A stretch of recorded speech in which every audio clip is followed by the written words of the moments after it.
104वां सर्ग। जैसे आकाश आदि की वायु आदि रूपता अनुभव से सिद्ध है, वैसे ही चित्त की अनुभवता जगत रूपता का साधन।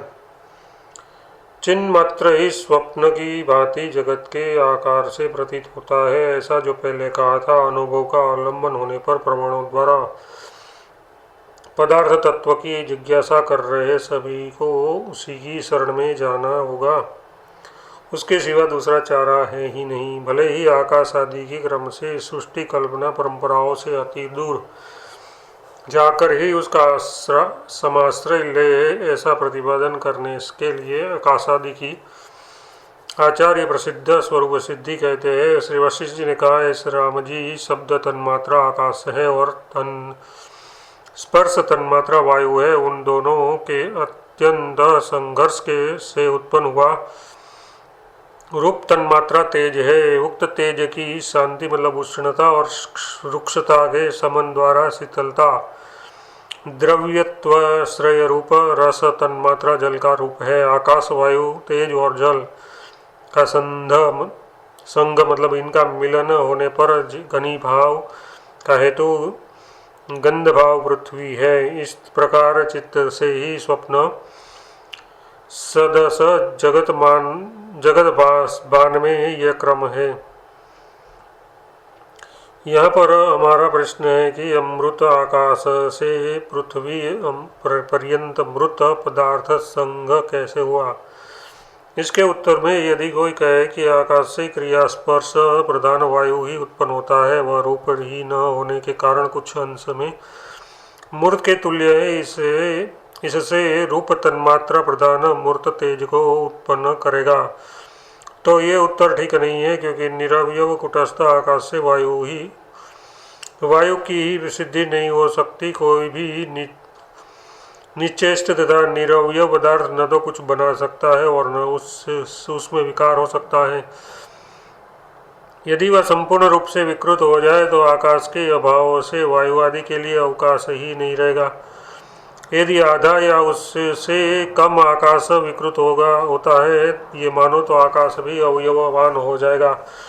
यदि कहो अवयववान भी हो तो क्या हानि है, तो समान रूप से वही स्पर्शवान भी हो जाएगा। ऐसी स्थिति में वायु आदि की उत्पत्ति की व्यर्थता तथा निरवकाश का और एक आकाश और उसके अवयवों की भी निरवकाशता हो जाएगी।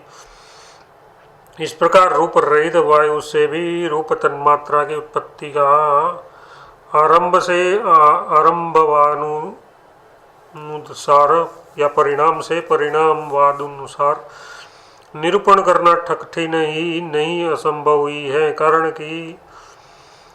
के गुण कार्य के गुणों के आरंभक होते हैं, ऐसा नियम है। वायु में रूप का अभाव है, परिपाक से परिणाम होता है और तेज के बिना परिपाक की भी संभावना नहीं है। इसी प्रकार अग्नि जल आदि उत्तरवर्ती भूतों में भी समझ लेना चाहिए। यदि कोई कहे कि अनुभव से ही कुटस्थ आकाश से चलनात्मक वायु की उत्पत्ति, रूप रहित वायु से रूपवान तेज की उत्पत्ति, निरस वायु तेज से रस रूप जल की उत्पत्ति तथा गंधहीन जल से गंधवती पृथ्वी की उत्पत्ति की कल्पना करेंगे। अनुभव रूप भगवती संवित ही हम लोगों के सारे विरोध को हटाकर अनुभवानुरूप सब पदार्थों का समर्थन कर देगी। इस पर कहते हैं, यदि दूर की उड़ान भर कर अंत में फिर लाचार होकर संवित की ही शरण लेनी पड़ती है, तो पहले ही जैसे वह स्वप्न आदि में स्वप्न जगत का वेश धारण करती है, वैसी केवल विवर्त से सारे जगत का वेश धारण करती है। इस सर्वार्थ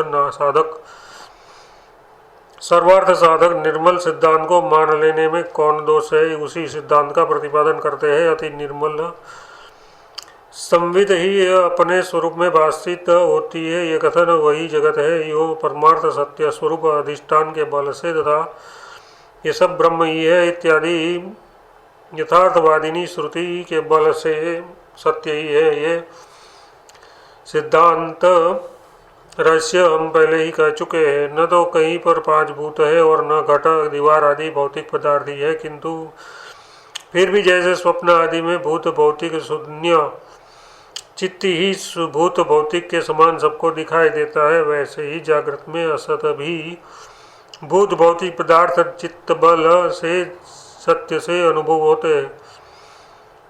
जैसे स्वप्न में चित्त स्वभाव आत्मा ही नगर पर्वत आदि के तुल्य प्रकाशित होता है, वैसे ही जगत जागृत में भी वह सच्चित सुख रूप आत्मा जगत के समान प्रकाश में आता है। मैं चेतनाकाश ही हूँ, ये जगत भी चेतनाकाश रूप ही स्थित है, इसलिए मैं और जगत दोनों एक ही है। वस्तुतः केवल शिला के समान ठोस चिदाकाश का ही अस्तित्व है, जो आदि सृष्टि में जगत की उत्पत्ति है और कल्प में प्रलय में उनकी निवृत्ति है, अथवा जो जगत की स्थिति है वह निराकार चिदाकाश ही है। निर्मल आत्मस्वरूप के ज्ञात हो जाने पर जो दुख लेश शून्य अक्षय सुखता भूमानंद रूपता है, वही मोक्ष है। उक्त मोक्ष देह के रहते या न रहते एक सा है। जीवन मुक्ति और विदेह मुक्ति में कोई भेद नहीं है। उस मोक्ष में पूर्ण निर्भर विश्राम आपको प्राप्त हो, उतने से ही आपकी कृतकृत्यता है। 104वां सर्ग समाप्त। 105वां सर्ग। चित्त का ही जागृत के तुल्य और चित्त का ही स्वप्न के तुल्य भान होता है, इसलिए जागृत और स्वप्न में कोई अंतर नहीं है। ये वर्णन जगत की पूर्वोक्त स्वप्न समानता का विस्तार से वर्णन करने के लिए पृष्ठभूमि तैयार करते हैं। चित्त स्वभाव आत्मा अपनी कलना रूप अपने से अभिन्न स्वभाव जगदाकार स्वयं अनुभव करता हुआ स्थित है। यथार्थ स्वप्न में जिस प्रकार आत्मा अपने से अभिन्न अपनी कल्पना रूप पूर्ण नगर आदि का अनुभव करता हुआ स्थिर रहता है, वैसे ही जगदाकार अपने स्वभाव का अनुभव करता है, जो अपने से अभिन्न है और अपनी ही कल्पना है। ये जागृत निरा स्वप्न है, जो कि जगत रूप से व्यक्त न होता हुआ आत्म रूप ही है, मूलतः शिला रूप ही है और अधिष्ठान रूप से शून्य आकाश ही है। स्वप्न भी ऐसा ही होता है, अतः वही उसका ठीक ठीक उदाहरण है। ये कहते हैं इस विषय में विविध नगरों से अलंकृत स्वप्न ही दृष्टांत है। स्वप्न में जगत का नाम ले सभी नहीं रहता, फिर भी वह इसी प्रकार दीप्यमान प्रतीत होता है, जैसे स्वप्न में यह असत ही त्रिलोक्य अवभाषित होता है, वैसे ही इस जागृत अवस्था में भी अवभाषित हो रहा है। इसमें जरा भी स्वप्न से निरालापन नहीं है। जगत शब्द के अर्थ का जगत का न तो जागृत में असंभव है और न स्वप्न में ही संभव है। वस्तुतः चिदाकाश का जो स्वकीय अवभाषण है, उसे ही अज्ञानी जन जगत मान बैठे हैं। अपने आप होने वाले चिदाकाश ने अंधकार से आवृत आत्मरूप आकाश में पर्वत नगर आदि का स्वरूप धारण करने वाले अपने चमत्कार रूप तम को जागृत स्वप्न में जगत समझा है। ये जगत कुछ नहीं है, शून्य है। भाष्यमान जगत के शून्य होने से उसका भाषक चित्त का रूप भी कुछ नहीं है। ये अत्यंत असत चित्त और जगत ग्राहक ब्रह्म में मिथ्या ही भाषित होते हैं। जैसे स्वप्नावस्था में भाषित हुआ त्रैलोक्य वास्तव में कुछ नहीं है, शून्य है, वैसे ही जागृत अवस्था में भी भाषित हो रहा यह त्रैलोक्य स्वरूपहीन निराकार शून्य ही है। हे महात्मन, विषय विविध प्रकार के गृह उपवन आदि की निर्मितियों से शोभायमान स्वप्न में आरंभ अनारंभ ही है और असत असत के समान व्याप्त है। ब्रह्म ही अत्यंत विस्तृत शून्य रूप आकाश पहले बना और भूताकाश की ही क्रमशः वायु आदि बनकर पर्वत समूह और विविध नगरों का समूह बना। ये महान आश्चर्य है। जैसे स्वप्न में मेघों समुद्रों सागरों और पर्वतों की गर्जना आदि ध्वनि हो सोए हुए एक स्वप्न दृष्टा पुरुष के प्रख्यात होने पर पास में सोए हुए दूसरे के स्वप्न में अदृष्टा के प्रति शून्य ही है, क्योंकि पास में सोया हुआ पुरुष जागकर भी मेघ आदि का उसके गर्जन को कुछ भी नहीं सुनता। वैसे ही जागृत शब्द आदि भी शून्य ही है। जैसे सब उत्पन्न न हुआ भी वंध्या पुत्र स्वप्न में उत्पन्न होता है, वैसे ही उत्पन्न हुआ भी ये जागृत जगत उत्पन्न हुआ सा प्रतीत होता है। एवं जैसे मरकर उत्पन्न हुआ भी पुरुष अपनी मृत्यु की विस्मृति होने पर मैं उत्पन्न नहीं हुआ हूँ, जैसे मरकर उत्पन्न हुआ भी पुरुष अपनी मृत्यु की विस्मृति होने पर मैं उत्पन्न नहीं हुआ हूँ यो समझता है, वैसे ही ये जगत उत्पन्न हुआ भी अनुत्पन्न ही है। जैसे स्वप्न में सोए हुए पुरुष का अपनी शयन भूमि का अनुभव उनकी असत्यता सिद्ध करता है, वैसे ही सत वस्तु असत हो जाती है और सब कुछ विपर्यास को प्राप्त हो जाता है। जैसे कि रात्रि ही दिन हो जाती है, स्वप्न जो असत है वह शीघ्र ही संभव हो जाता है, जैसे कि दिन ही रात्रि हो जाता है और संभव हो जाता है। जैसे कि अब अपनी मृत्यु का दर्शन स्वप्न में असंभव संभव हो जाता है, जैसे कि आकाश में जगत का भान अंधकार ही महान प्रकाश बन जाता है और जो निद्रा युक्त रात्रि है वह दिन बन जाता है। प्रकाश ही अंधकार बन जाता है, क्योंकि उल्लू आदि की नींद ऐसी देखी जाती है कि उनमें दिन ही रात्रि बन जाती है। स्वप्न में गड्ढे में गिरने का अनुभव होने पर शयन भूमि की गड्ढा बन जाती है। जैसे स्वप्न में असत्य रूप ही जगत का इस तरह भान होता है, जैसे ही जागृत का भी मिथ्या ही भान होता है। स्वप्न जगत एवं जागृत जगत दोनों में तनिक भी अंतर नहीं है। जैसे दो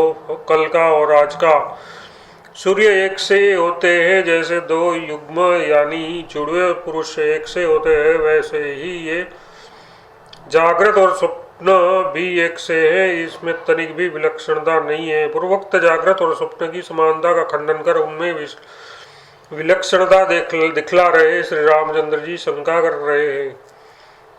करते हैं। श्री राम जी ने कहा, ब्रह्मन जागृत और स्वप्न में तनिक भी अंतर नहीं है। ऐसा जो आपने कहा वह ठीक नहीं है, क्योंकि स्वप्न में तो तुरंत ही स्वप्न का बाध करने वाली जागृत प्रतीति होती है। उसके देखने से मन में अपने आप ही स्वप्न की अवस्था का अनुभव हो जाता है। अतः जागृत स्वप्न के तुल्य कैसे हो सकता है? केवल इतने से ही जागृत जगत की स्वप्न जगत से विलक्षणता सिद्ध नहीं हो सकती, क्योंकि भिन्न देश वाली जागृत प्रतीति स्वप्न प्रतीति की बाधक नहीं हो सकती। स्वप्न स्थान में निद्रा युक्त स्वप्न देहस्थ पुरुष स्वप्न बंधु बांधवों को देखता है। स्वप्न देह के निवृत्त होने पर निद्रा रहित जागृत देहस्थ होकर स्वप्न में देखे हुए बंधु आदि की असत्ता का अनुभव करता है। अन्य देश में अन्य देह से देखे गए पदार्थों का देहांतर और देशांतर में अन्य का दर्शन होने पर अदर्शन उनका बाध नहीं कहा जा सकता। पूर्व जन्म के बंधु बांधवों का इस जन्म में दर्शन न होने से बाध भी तो है ही। इस प्रकार जागृत और स्वप्न में समानता ही है, विषमता नहीं है। इस आशय से श्री वशिष्ठ जी समाधान करते हैं। श्री वशिष्ठ जी ने कहा, रघुवर, ये स्वप्न देखने वाला पुरुष स्वप्न संसार के अपने बंधु बांधवों के साथ विहार कर स्वप्न देह निवृत्ति में मृत्यु को प्राप्त होता है। स्वप्न संसार में मरकर स्वप्न के प्राणियों से वियुक्त होकर जीव जागृत संसार में अनेकानेक सुख दुख दशाओं को भ्रांतियों तथा रात्रि और दिन के विपर्यों का अनुभव कर स्वप्न शरीर का त्याग करता है। फिर नींद टूट जाने के कारण निद्रा के अंत में शयन देश में उत्पन्न होता है और जागृत देह से संबंध होता है। तदनंतर ये स्वप्न संसार में मृत्यु को प्राप्त होकर स्वप्न शरीर का त्याग करके दूसरे जागृतमयी स्वप्न को देखने के लिए पुनः जागृत शरीर से संबंध होता है। वैसे ही जागरण्यमयी स्वप्न देखने वाला जागरण्य संसार में मृत्यु को प्राप्त होकर दूसरे जागरण्य स्वप्न देखने के लिए फिर पैदा होता है। जैसे जागृत में मरकर अन्य जागृत में उत्पन्न हुआ पुरुष पूर्व जागृत प्रपंच में वह स्वप्न तथा असत था, इस प्रकार की प्रतीति को प्राप्त नहीं होता, वैसे ही एक स्वप्न से दूसरे स्वप्न को प्राप्त हुआ पुरुष उत्तर मतलब बाद के स्वप्न में जागृत प्रतीति ग्रहण करता है। उत्तर स्वप्न में जागृत प्रतीति जैसे भ्रांति है, वैसे ही पूर्व जागृत में स्वप्नता और असत्ता का ग्रहण भी मूढ़ता युक्त ब्रह्म ही है। फिर स्वप्न में भी अन्य स्वप्न दर्शन का अनुभव करता हुआ स्वप्न का ही जागृत रूप से अनुभव करता है। इस प्रकार जागृत स्वप्न नाम की दोनों अवस्थाओं में जीव न स्वतः उत्पन्न होता है और न मरता है, किंतु तत्त जागृत स्वप्न के शरीरों में अभिमान के ग्रहण और त्याग द्वारा जन्म लेता है तथा मरता है। स्वप्न देखने वाला जीव स्वप्न में मरकर जागृत में जागा हुआ कहलाता है और यहाँ जागृत में मरा हुआ स्वप्न में जागा हुआ कहलाता है। इस तरह स्वप्न और जागृत की समता ही है, विषमता नहीं है। इस प्रकार एक स्वप्न से दूसरे स्वप्न में स्थिति होने पर दूसरा स्वप्न ही पहले स्वप्न की अपेक्षा वर्तमान होने से विशेष दर्शन यानी जागृत होता है। इस प्रकार जागृत में मरकर अन्य जागृत रूप स्वप्न में जागे हुए पुरुष का पूर्व जागृत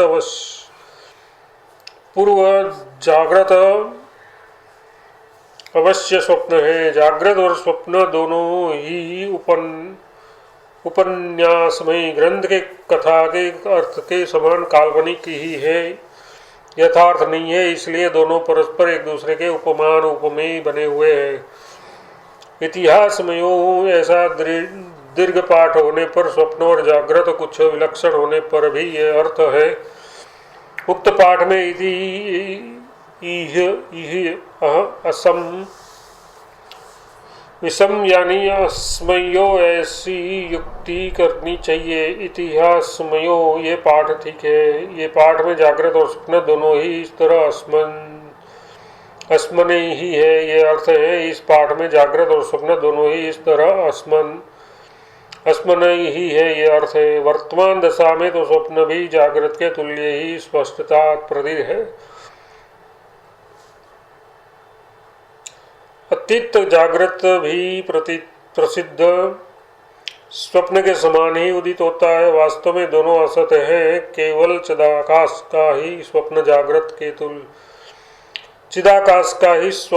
जागृत के रूप में स्फुरण होता है। स्थावर और जंगम समस्त प्राणी विचार करने पर चिन्मात्र के सिवा और क्या ठहरते हैं, कुछ भी नहीं ठहरते। जैसे मिट्टी का बना पात्र मिट्टी से रहित हो ये कदापि संभव नहीं है, वैसे ही काठ पत्थर आदि सकल वस्तु भी चित्त चमत्कार रूप ही है, उससे अतिरिक्त नहीं है। जैसे हमारे स्वप्न की सकल वस्तुएं चित्त के चमत्कार रूप है, वैसे ही जागृत की भी सब वस्तुएं चित्त चमत्कार रूप ही है।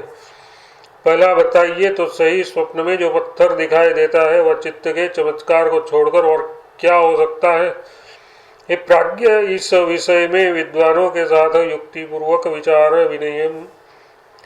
विनिमय द्वारा निश्चय कीजिए। विचार विनिमय द्वारा तत्वदृष्टि होने पर यह स्वप्न पत्थर प्रसिद्ध चित्त ही ठहरेगा।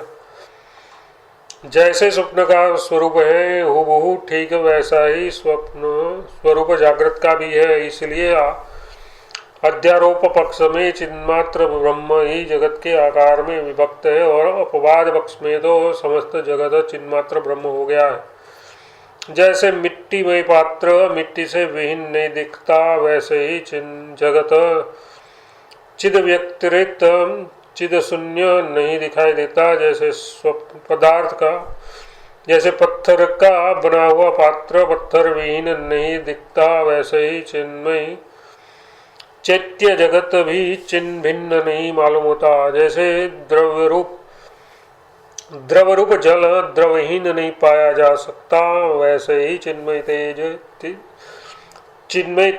चैत्य चित्त व्यतिरिक्त नहीं हो सकता। जैसे उष्णता रूप अग्नि उष्णता शून्य मिले ये कदापि संभव नहीं है, वैसे ही चिन्मय चैत्य जगत चित्त व्यतिरिक्त कदापि नहीं हो सकता है। स्पंदनमय चलन स्वभाव वायु कदापि स्पंदन शून्य नहीं हो सकता, वैसे ही चिन्मय चैत्य चित्त शून्य कदापि नहीं मिल सकता। जो वस्तु जिससे बनी है उसके बिना वह कैसे प्राप्त हो सकती है। आकाश अशून्य कहाँ मिलता है और पृथ्वी अमृत कहाँ प्राप्त हो सकती है। जैसे स्वप्न में घटपट आदि पदार्थ चिदाकाशमयी है, वैसे ही जगत के पर्वत नगर आदि एकमात्र चिदाकाश के आभास है। ये सुंदर जैसे स्वप्न में प्रसिद्ध नगर पर्वत गृह आदि चिन्मय आकाशी है, वैसे ही जागृत में प्रसिद्ध नगर पर्वत आदि भी सन्मिन्मय गगन ही है। इस प्रकार स्वप्न और जागृत विकल्प शून्य असीम अखंड चिन्मात्र रूपी सिद्ध हुई। इस प्रकार के तत्व के विषय में वादियों का विवाद वृथा है। 105वां सर्ग समाप्त।